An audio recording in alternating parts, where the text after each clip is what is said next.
थरपारकर, जिसे थर के नाम से भी जाना जाता है, पाकिस्तान में सूबा सनद का एक ज़िला है जिसका सदर दफ्तर मिठी में है।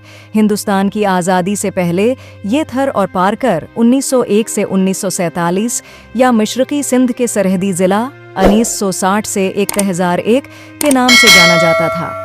ये ज़िला सिंध का सबसे बड़ा है और पाकिस्तान में सबसे ज़्यादा हिंदू आबादी रखता है। ये सिंध के तमाम अज़लाअ में सबसे कम ह्यूमन डेवलपमेंट इंडेक्स की दर्जाबंदी रखता है। इस वक्त सिंध हुकूमत थरपारकर ज़िला को थरपारकर और छाछरू में तकसीम करने का मंसूबा बना रही है। थरपारकर ज़िला बुनियादी तौर पर देही है, जिसकी 99% आबादी शहरी इलाकों से है, बाहर रहती है।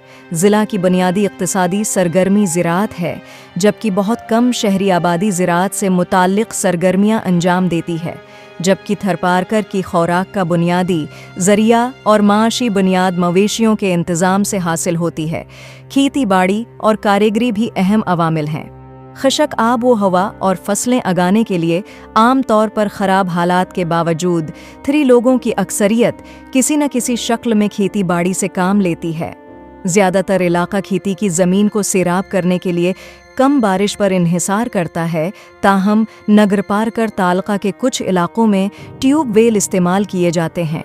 ज़िला की 2,11,000 अराज़ी में से 1,14,000 54% पर काश्त की जाती है।